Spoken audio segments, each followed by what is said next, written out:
guys. Naglulugaw pa ako ng brown rice. Tapos nilagyan ko siya ng dinikdik na ginger.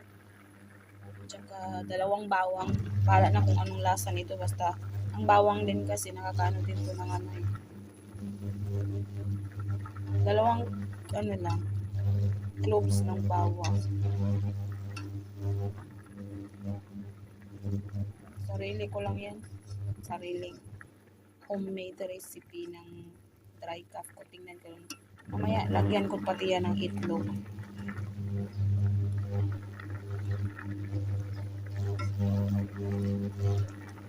Kasi nung bata pa kami noon dati, pinapainom kami ng itlog na hindi siya totally luto.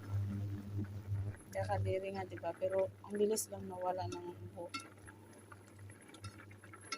Hindi talaga siya totally luto na itlog. Tas anuhin mo yan.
Ay, maambon lang pala.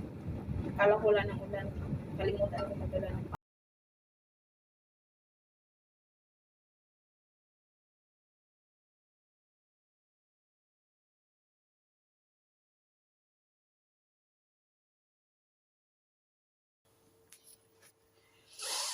Ayan guys, ang inuubot sinisipon, kumakain siya ng lugaw na may maanghang na ginger, maanghang na soap, maanghang na may bawang siya. Dinidikdik ko yung bawang talaga. Tingnan ko lang kung hindi ba talaga ako magiging okay nito. Kagabi kasi nagpanadol ako, tas nag-plug nose pati yung ko. Ang hirap huminga. Sabay kasi yung ubot sipon sa taglamig, kaya siguro lalong harapan. Pero yung nose ko ngayon okay na siya. Coughing na lang, dry cough talaga siya. Kaya gumawa ako ng home remedies. Naghanap ako ng honey kasi lagyan ko sana ng fresh lemon. Wala akong mahanap, so ginawa ko.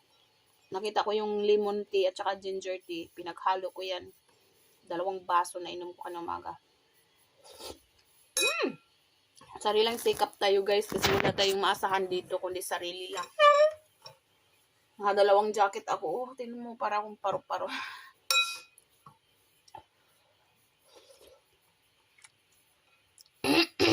Kita, niyo naman na ma-feel naman niyo yung boses ko parang nasa loob.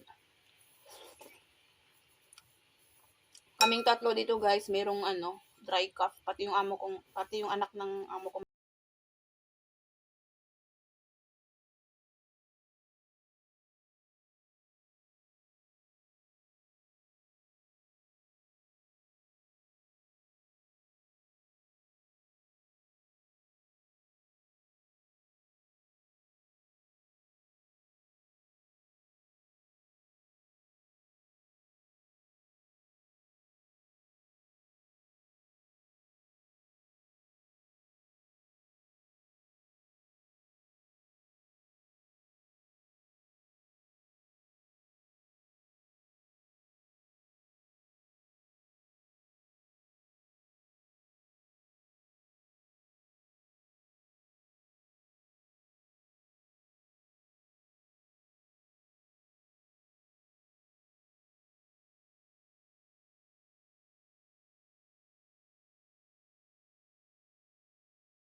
kang makikita eh, napakakuripot nila.